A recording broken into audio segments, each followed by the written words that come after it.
Dios te bendiga, amado hermano o hermana, que escuchas este mensaje. Nuestros queridos amigos que nos escuchan de varios lugares reciban un fraternal saludo de parte nuestra y de la Iglesia Alianza Cristiana y Misionera de Queens. Es para nosotros un placer compartir con ustedes la palabra del Dios vivo y verdadero, el Dios que nos ama, nuestro Padre Celestial y del Señor Jesucristo. Te invito al libro de Josué capítulo 4 y vamos a leer los primeros 9 versos. Este es un episodio emocionante en la vida de este pueblo que está entrando a poseer la tierra que Dios les dio. Y hay una serie de objetos, 3 objetos específicamente, que están presentes, que tienen un significado muy especial y relevancia para nosotros en estos tiempos de pandemia en que estamos viviendo. Esperamos que te animen. Dice así la palabra de nuestro Dios. Cuando toda la gente hubo acabado de pasar el Jordán, Jehová habló a Josué diciendo: tomad del pueblo 12 hombres, uno de cada tribu, y mandadles diciendo: tomad de aquí, de en medio del Jordán, del lugar donde están firmes los pies de los sacerdotes, 12 piedras, las cuales pasaréis con vosotros, y levantadlas en el lugar donde habéis de pasar la noche.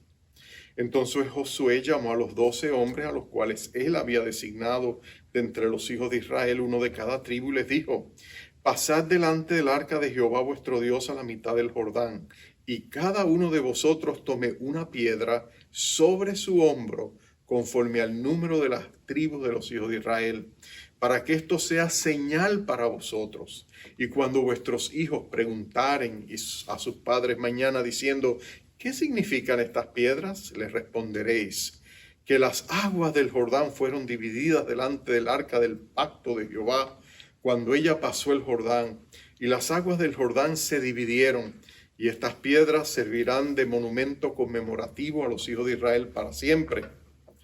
Y los hijos de Israel lo hicieron así como Josué les mandó. Tomaron 12 piedras de en medio del Jordán, como Jehová lo había dicho a Josué, conforme al número de las tribus de los hijos de Israel, y las pasaron al lugar donde acamparon y las levantaron allí. Josué también levantó 12 piedras en medio del Jordán, en el lugar donde estuvieron los pies de los sacerdotes que llevaban el arca del pacto, y han estado allí hasta hoy. Vamos a orar. Padre amado, te pido de todo corazón que tú, que eres el Dios que nos ha dado tu palabra, exalte a Jesucristo, la palabra viva, el verbo de Dios, y en este momento tú lleves tu palabra al corazón de tu pueblo y hables al corazón de cada uno de los que nos escuchan, para que ellos puedan entender el significado de este pasaje, pero para que ellos también se acerquen a ti. Señor, anhelamos tu presencia, tu poder, tu paz. Anhelamos tu bendición, tu protección, tu provisión. Anhelamos caminar cerca de ti. Ayúdanos a través de tu palabra y danos palabras de vida, de esperanza, de fortaleza, para tener nuevos bríos mientras caminamos en este túnel oscuro de la pandemia. Señor, sabemos que hay luz al otro lado, que estamos cerca de ella, que esto también pasará y veremos tu gloria de manera que jamás hemos imaginado. Pero mientras caminamos, afirma nuestros pasos, afirma nuestros corazones, acércanos a ti para sentir la presencia tuya que nos da respiro, fortaleza y paz. En el nombre glorioso de nuestro Rey Jesucristo te lo pedimos. Pedimos tu bendición sobre nuestros hermanos y amigos. En Cristo Jesús. Amén. Amén y amén. Se dice que el gran científico Alberto Einstein era brillante en todos sus conceptos científicos, pero como es particular y peculiar de personas que usualmente tienen una visión de láser para concentrarse en las cosas pertinentes a su profesión, padecía de mala memoria. Se dice que él era bien olvidadizo. En una ocasión él tomó el tren desde Nueva York, donde vivía, para ir a unas conferencias de ciencia al estado de Connecticut, que es un estado adyacente a Nueva York. Él se subió al tren y estaba allá, y de pronto estaba sentado mientras el agente de viaje, iba caminando pidiendo evidencia, demostración de compra del boleto, y tenían que mostrar el boleto para entonces marcarlos y seguir adelante. Y cuando la gente de viaje llegó a donde estaba el oficial que inspeccionaba, se acercó a Alberto Einstein, le dijo: ¿puede mostrarme su boleto? Inmediatamente Alberto Einstein empezó a buscar, a registrarse los bolsillos, buscando el boleto, y no lo encontraba por ningún lado. Y entonces el hombre le dijo: no, usted es Alberto Einstein. Y él le dijo: sí, mientras él seguía rebuscando en todos los lugares, los bolsillos. Le dice: no se preocupe, yo le conozco, todos le admiramos, señor Einstein. Usted es un genio, no se preocupe, yo sé quién es usted, no tiene que mostrarnos. Pero él seguía buscando desesperadamente el boleto. Volvió a repetirle a la gente, le dijo: no se preocupe, señor Einstein, usted no tiene que preocuparse. Y entonces Einstein lo miró y le dijo: usted no me entiende. Sin ese boleto no sé para dónde voy. En otras palabras, él no tenía claro para dónde iba. Mala memoria. Todos tenemos un poco de mala memoria, los que hemos pasado por el COVID. Dicen que algunos de los efectos subyacentes al COVID que quedan después, la secuela del COVID, es que tenemos mala memoria. Así que podemos tener esos momentos de olvido. Pero no solamente la gente se olvida. No solamente tú y yo tenemos mala memoria, los pueblos y las naciones también tienen mala memoria. En el 1 de septiembre del 1923 hubo un gran terremoto en Japón, en Tokio, y específicamente el epicentro que fue el puerto de Yokohama. Y mientras que ellos eran estremecidos y sacudidos por este gran terremoto, un tifón justo llegaba a sus costas simultáneamente, para arrasar con este puerto. De hecho, se dicen que más de casi 143,000 personas murieron entre el terremoto y el tifón. Pero lo interesante es que Estados Unidos vino y les ayudó a reconstruir. Les envió toda la ayuda caritativa y toda la ayuda de damnificación que ellos necesitaban. Estados Unidos dijo presente. Al final, el gobierno japonés, nipón, con gran gratitud dijo estas palabras. Le enviaron una carta al presidente de Estados Unidos y le dijeron: jamás olvidaremos lo que hicieron por nosotros. Pero no habían pasado todavía apenas 20 años cuando el Japón se olvidó. Y si ustedes recuerdan, el 7 de diciembre de 1941, ellos devastaron la flota americana de barcos que estaba en el puerto de Pearl Harbor en Hawái, y lo destruyeron. Ese fue el inicio de la inmersión de Estados Unidos en la Segunda Guerra Mundial, cuando despertaron, como diría uno de los generales japoneses, al gigante dormido. Los pueblos pueden tener malas memorias, ¿no es cierto? Pueden olvidarse de las cosas que pasaron antes. Por eso es que ponen monumentos. Por eso es que en todas las naciones tú caminas por las plazas y ves monumentos de los grandes próceres, a veces sentados en sus caballos, a veces tú ves las estatuas en todos lugares, porque el pueblo, la nación, reconoce que hay eventos e hitos históricos que son demasiado importantes para ser olvidados. Bueno, el pueblo de Israel, cuando tú lees la palabra de Dios, tú descubres que el pueblo de Israel, desde el libro de Éxodo en adelante, fue un pueblo que siempre luchó con mala memoria. Ellos se olvidaban de las cosas que Dios había hecho por ellos. Ellos tendían a olvidar los milagros y volvían a moverse con su incredulidad, a enfrentar los nuevos desafíos como si Dios jamás les hubiese demostrado que ellos podían contar con Él. Y por eso repetidamente tú ves a Dios recordando a sus siervos que levantaran monumentos de recordatorio, de remembranza, para que ellos pudieran recordar, para que de una generación a la otra se pudieran siempre tener presente los actos gloriosos y sobrenaturales que evidenciaban el amor y la misericordia de nuestro Dios por su pueblo. Y en este pasaje vamos a ver de una manera específica cómo Dios deseaba que el pueblo jamás olvidara la importancia de poner, y a través de 3 objetos Él lo va a hacer. Dios va a representar 3 objetos que siempre serían un recordatorio a la nación de Israel que Dios estaba con ellos, que Dios estaba por ellos y que Dios los amaba.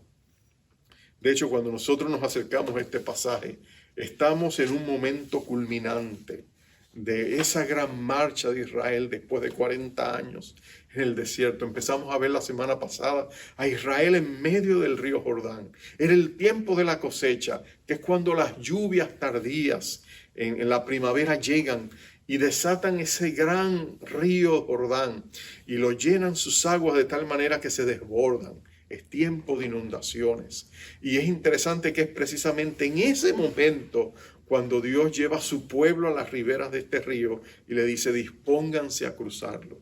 Cuando parecía más imposible la tarea, cuando el pobre Josué no tenía un grupo de ingenieros que pudieran hacer un puente, era el momento pertinente para Dios demostrarle a su pueblo que la conquista de la tierra prometida no sería con ejército ni con fuerza, sino por el poder y el espíritu de un Dios que iba a hacer la obra por ellos y a través de ellos.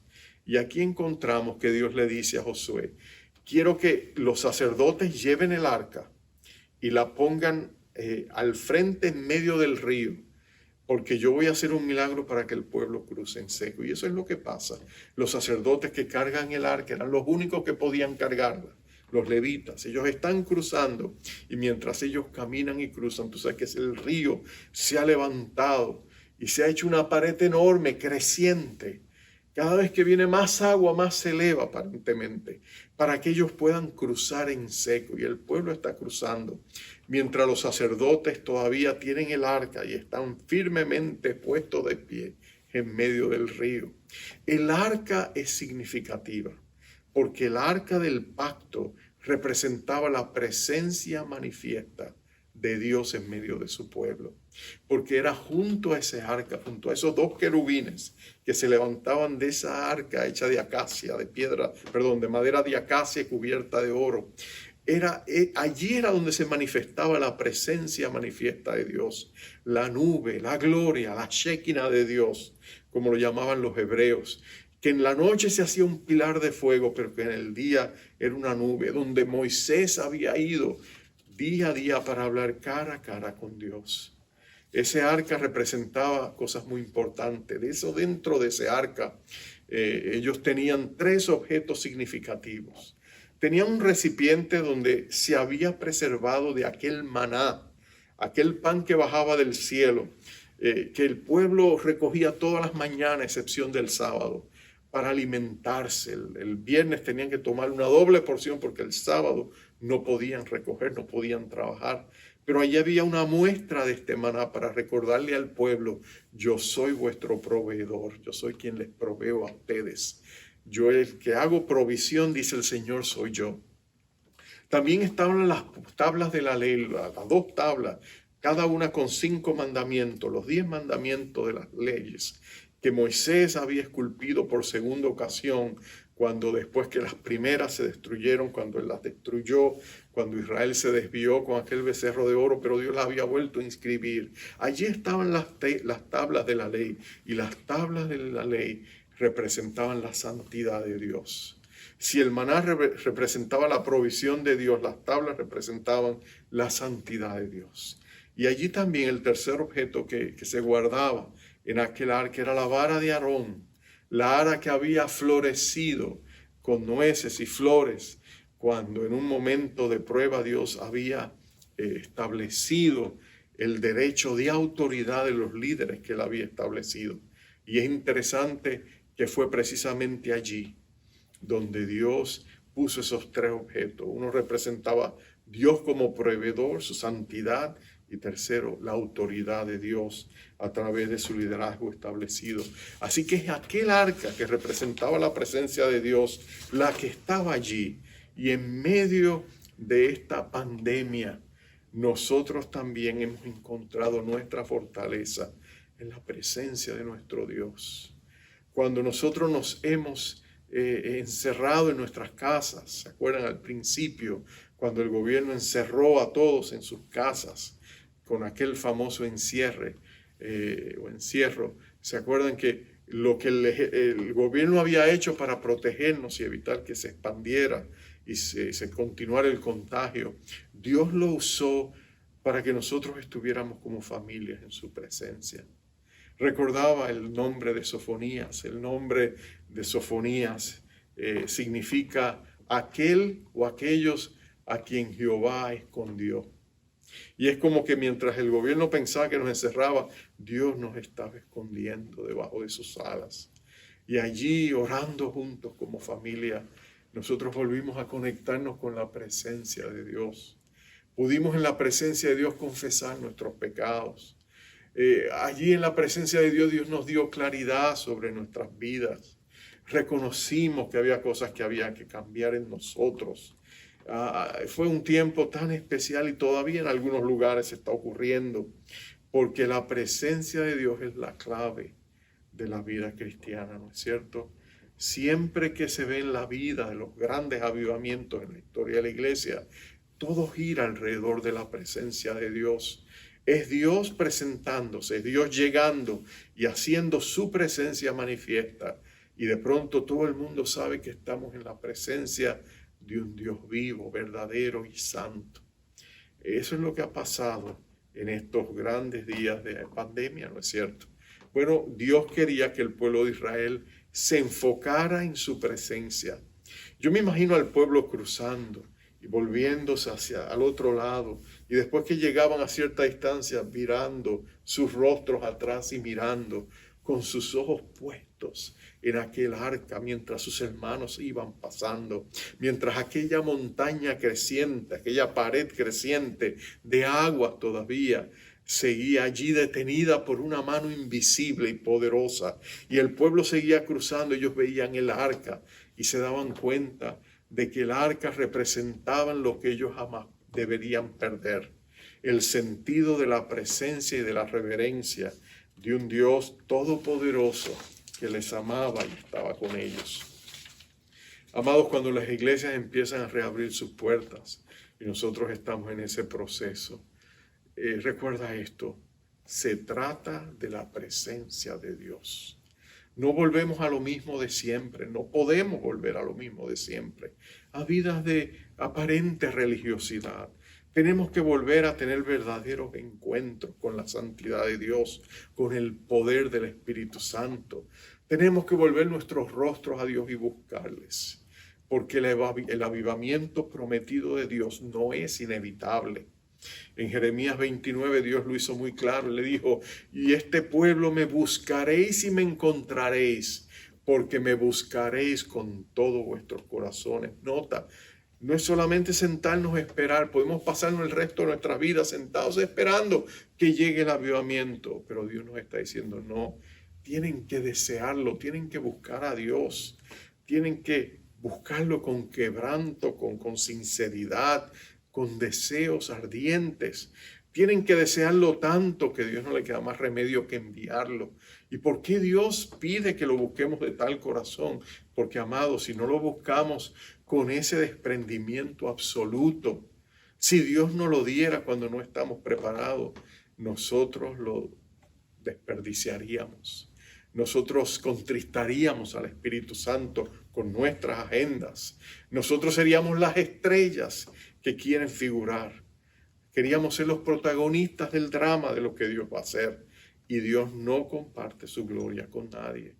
Por eso Dios tiene que llevarnos a un punto donde nosotros nos vaciemos de todo lo que hay en nosotros que huele mal, apesta carne, para Él entonces llenarnos con su presencia, el poder de su Espíritu. Pero nota que no solamente sería el objeto del arca el que nos recordaría de la presencia de Dios. Recuerda que el arca en realidad era como un letrero que decía: aquí está Dios. El arca nunca fue un objeto que nosotros debimos, o el pueblo de Israel debió idolatrar. Dios no nos da estos objetos para que los idolatremos. En realidad son como señales de tránsito, como cuando tú ves un par en la carretera o un desvío, o cuando tú ves esos letreros que nos avisan cuando viene la próxima ciudad. Es para que nosotros los veamos de paso y sabemos que vamos en el camino correcto.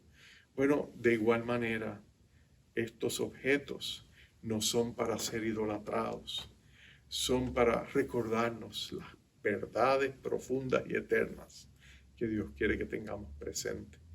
El arca nos recordaba la presencia de Dios. Entonces Josué recibió de Dios nuevas instrucciones. Dios le dijo, quiero que levante no uno, sino dos monumentos de piedra. Del mismo lugar donde estaban los sacerdotes, de ese lugar alrededor de ellos tenían que tomar piedras pesadas, lo suficientemente grandes y pesadas, que tuvieran que ser llevadas sobre el hombro. Un representante de las 12 tribus de Israel, cada uno de ellos llevó una de esas piedras. Una la iban a llevar al lugar donde iban a acampar esa noche. Ellos acamparían en un lugar que le pondrían de nombre Gilgal, y de eso vamos a hablar en un ratito, Gilgal. Pero nota que ellos también tenían que levantar otro monumento de piedra en el mismo lugar donde estaba ahí el arca del pacto. Ellos tenían que poner y levantar un monumento de piedras. Y ahí estaría ese monumento de piedra. Por mucho tiempo yo me pregunté, pero Señor, ¿por qué un monumento de piedra en el río, dentro del río? Si cuando vinieran las aguas y volvieran a arropar el río, nadie vería ese monumento de piedras. Ese monumento de piedra quedaría invisible.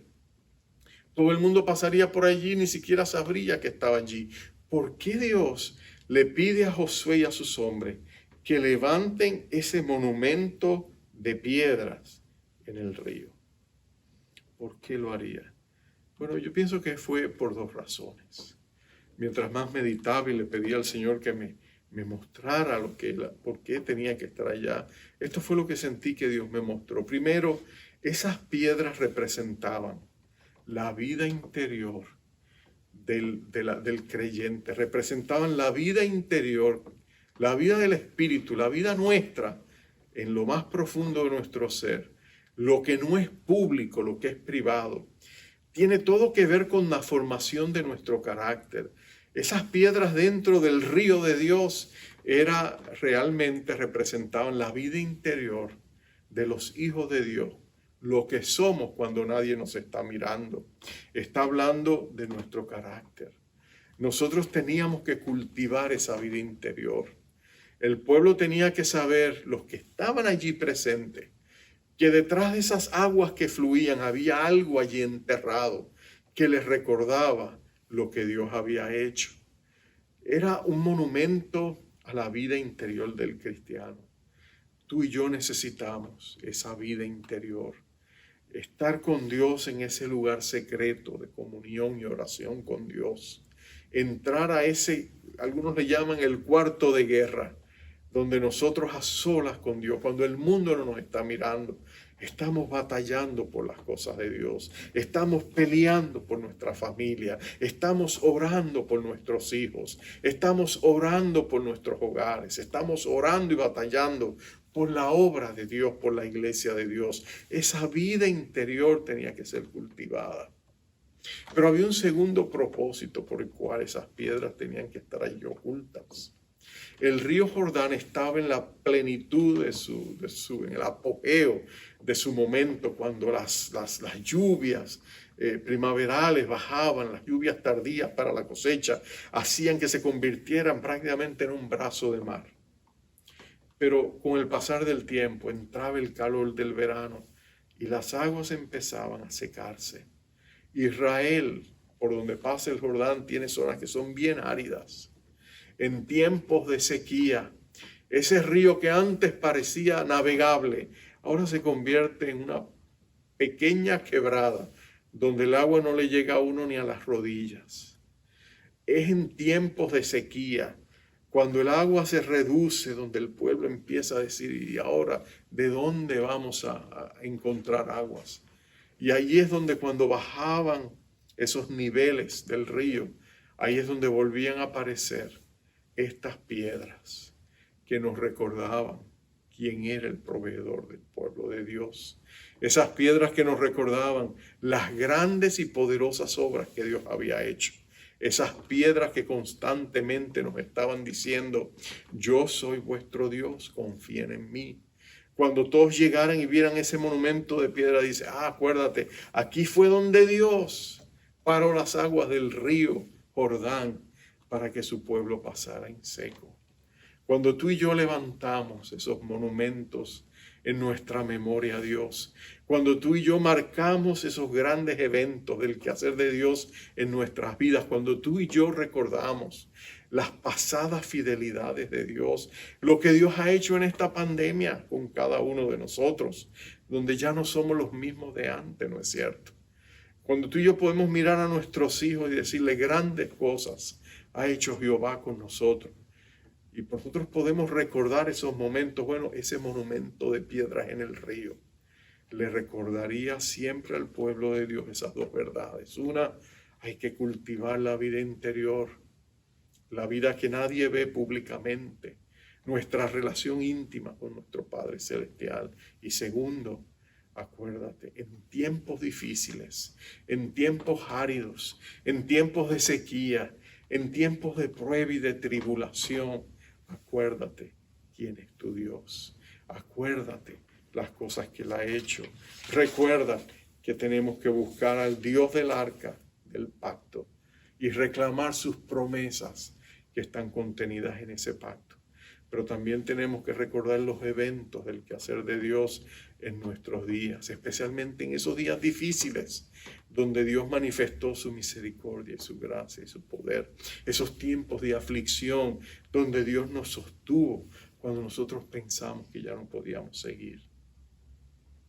El salmista, el escritor del Salmo 119, el salmo más largo de la Biblia, algunos piensan que fue Esdras, ese siervo de Dios, aquel maestro de la ley, que amaba la ley con todo su corazón. Algunos piensan que fue él. Algunas tradiciones judías dicen que fue él el que escribió el Salmo 119.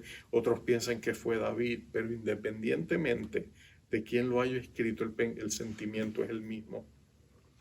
En el Salmo 119, 71, el salmista dijo: me hizo bien haber sido afligido, porque así llegué a conocer tus decretos.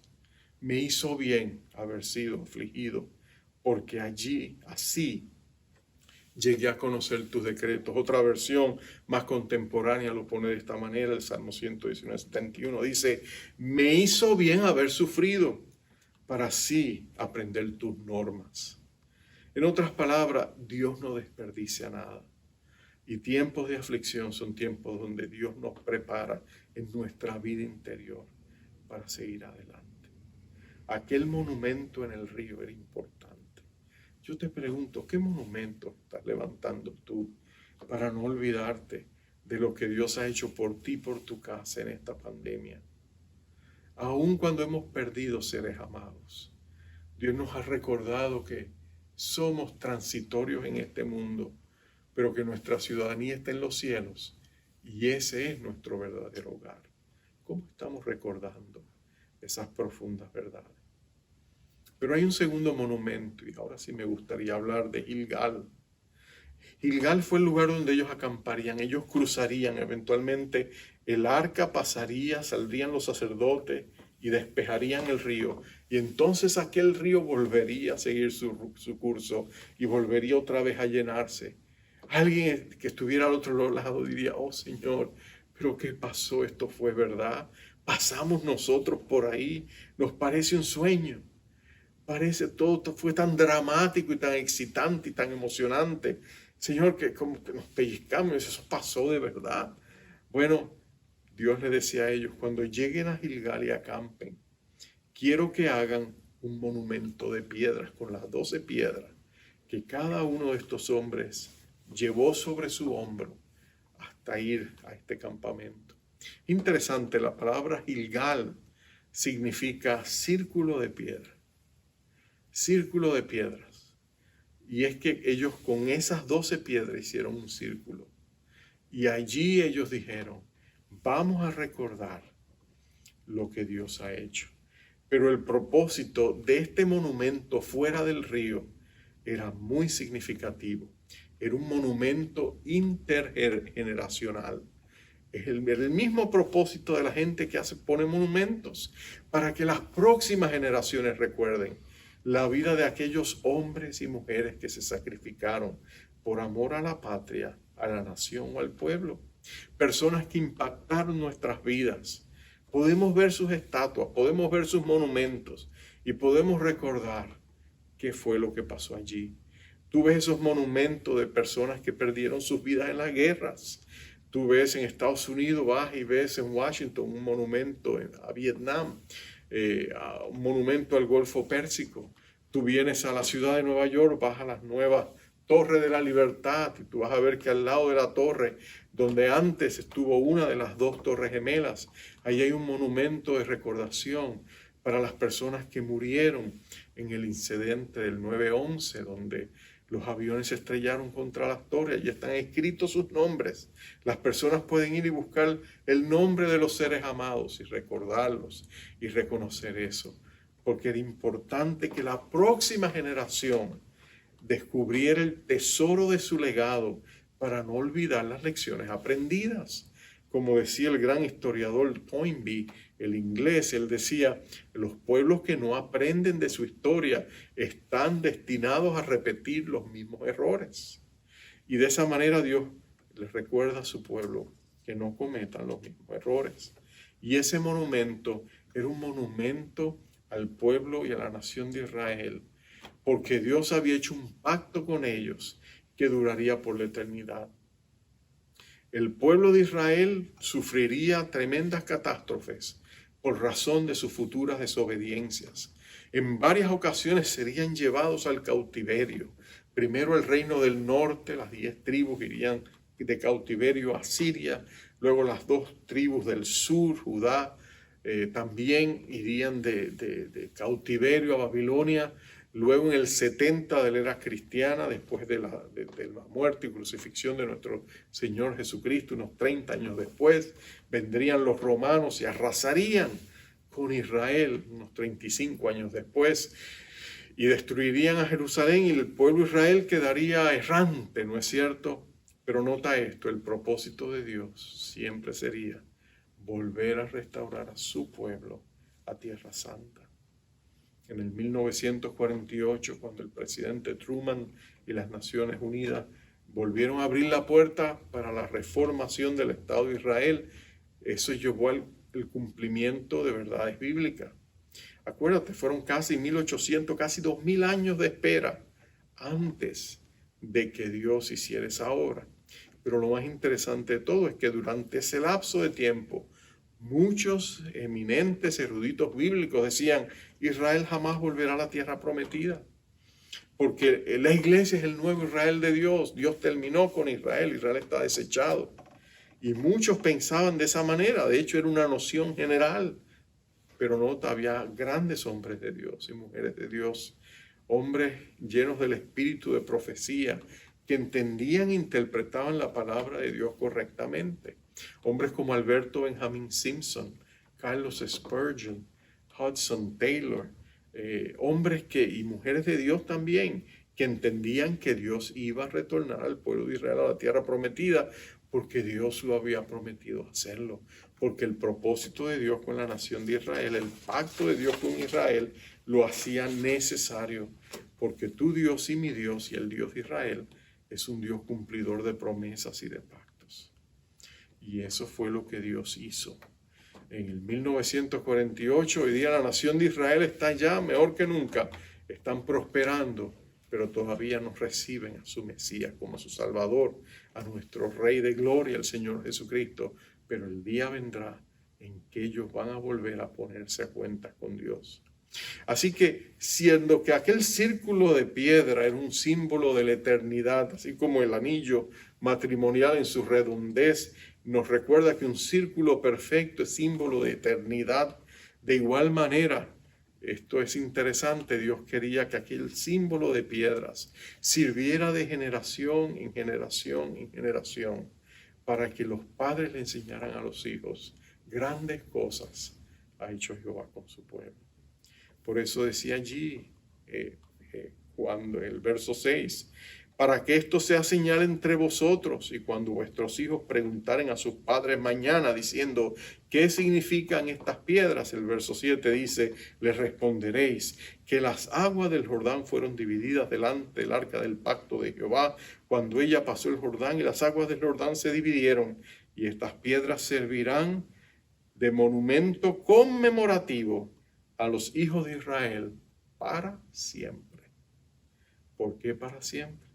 Porque el pacto de Dios es eterno. En esta pandemia hemos orado con nuestros hijos, ¿no es cierto? Hemos vuelto nuestro corazón a Dios. Les hemos recordado que Dios era lo más importante en nuestra vida. Muchos de nuestros hijos que quizás con todas sus ocupaciones, quizás se habían enfriado en su fe, de pronto en medio del temor y la ansiedad, retornaron con nosotros a humillarnos delante del Dios Todopoderoso y oramos juntos y buscamos el rostro del Señor.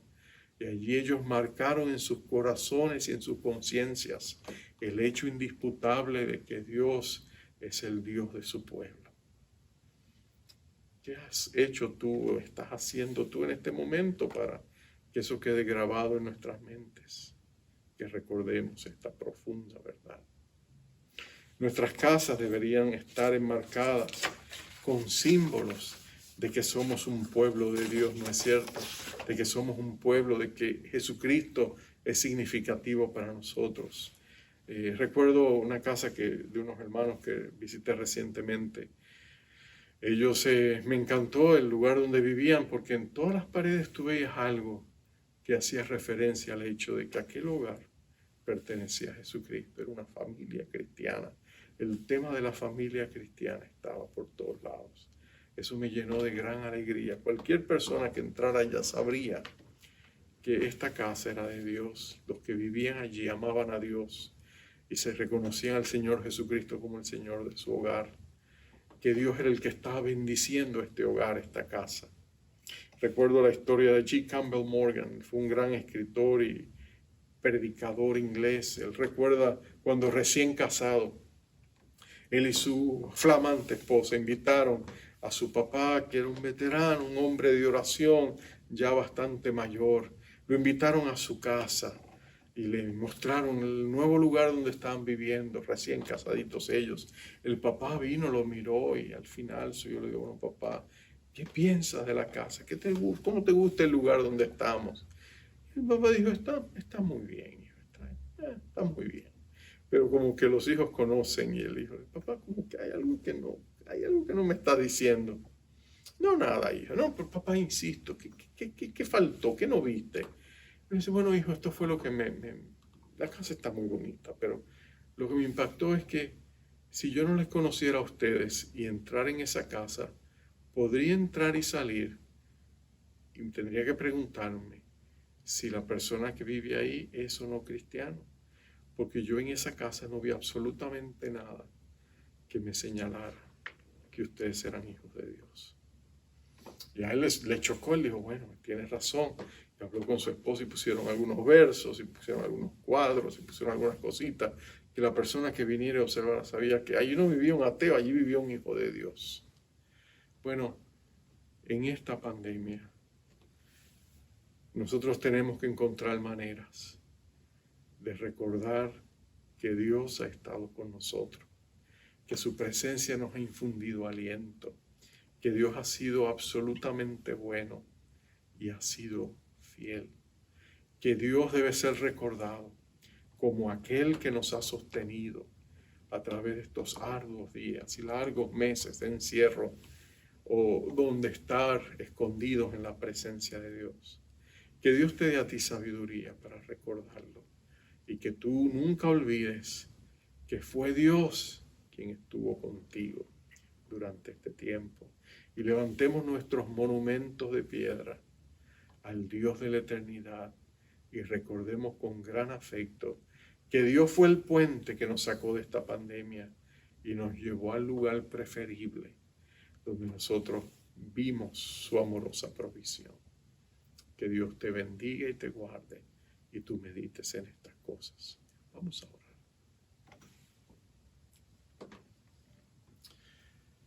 Padre, recordaba ahora mismo otros monumentos en la historia de Israel. Recordaba aquella inmensa piedra que le pusieron por nombre Benecer, que significaba hasta aquí Dios nos ayudó.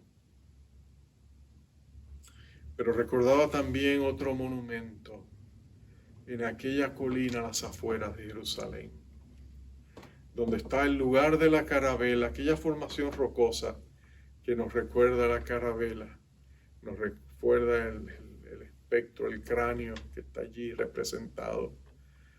Señor, donde tu Hijo amado fue crucificado.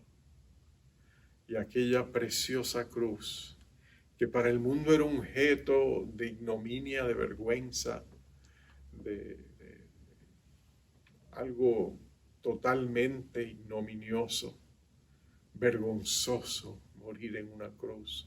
Solo los malhechores morían en cruces, Señor.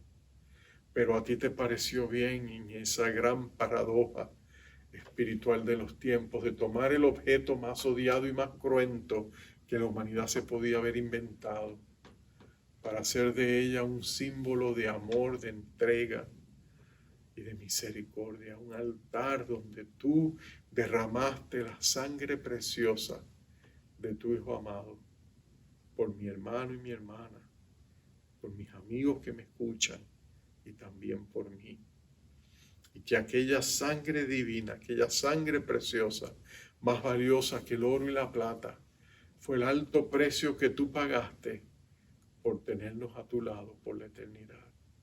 Que de tal manera tú nos amaste, que diste la vida de tu Hijo único, para que nosotros no nos perdiéramos, sino que pudiéramos creer en Él y recibir la vida eterna. Oh Padre amado, habiendo pagado tan alto precio, Señor, mostrando ese gran monumento a tu misericordia, ¿cómo nosotros, si lo rechazamos, podemos esperar ir al cielo de todas maneras? No, Señor, hay que creer que Jesucristo es nuestro Salvador y que esa sangre preciosa es la única que nos puede salvar y que por los méritos de nuestro amado Salvador nosotros podemos llegar al cielo y no por nuestras buenas obras. Oh Padre eterno, ayúdanos a atesorar esas verdades. Ayúdanos a atesorar que en esta pandemia ha sido tú y nadie más quien nos ha sustentado y sostenido, fortalecido y guiado, y que ha sido por tu inmensa misericordia que hoy podemos decir, Ebenezer, hasta aquí Dios nos ha ayudado. Padre, ayúdanos. Te damos gracias porque en tu gran sabiduría y soberanía tú has obrado en todas las cosas para el mejor provecho de todos nosotros. Gracias por nuestros amados hermanos que llevaste a tu presencia y que hoy han recibido la recompensa por su quehacer y están caminando esas calles de oro y viendo ese mar de cristal y diciéndose llenos de gozo y de alegría, oh, Dios ha hecho grandes misericordias con nosotros, pero que también nos recuerdan y oran por nosotros. Ayúdanos a esforzarnos en esa misma gracia para salir de esta pandemia sabiendo que no somos los mismos por haber estado contigo y por tú haber estado con nosotros. Bendice a mis hermanos, dales tu provisión, dales el maná del cielo. Señor, ministra a sus cuerpos, a sus espíritus sanidad si la necesitan. Manifiesta tu gloria y tu majestad en nuestras vidas y prepáranos para los días grandes de avivamiento que se acercan. Te lo pedimos todo en el nombre de Cristo Jesús. Amén, amén y amén. Amados, como siempre nos enviamos con esa bendición sacerdotal. Dice, Jehová te bendiga y te guarde. Jehová haga resplandecer su rostro sobre ti y tenga de ti misericordia. Jehová alce sobre ti su rostro y ponga en ti paz. Bendiciones. Gracia hay cuando paso por el fuego. Abres camino donde no lo hay. Al recordar lo que has hecho en mí, lo que un día fui, lo que recorrí, sé que a mi lado siempre estás. Uno más entre las llamas que estuvo junto a mí, uno más sobre las aguas que pudo el mar abrir, que mi interior no queden dudas de cómo libre fui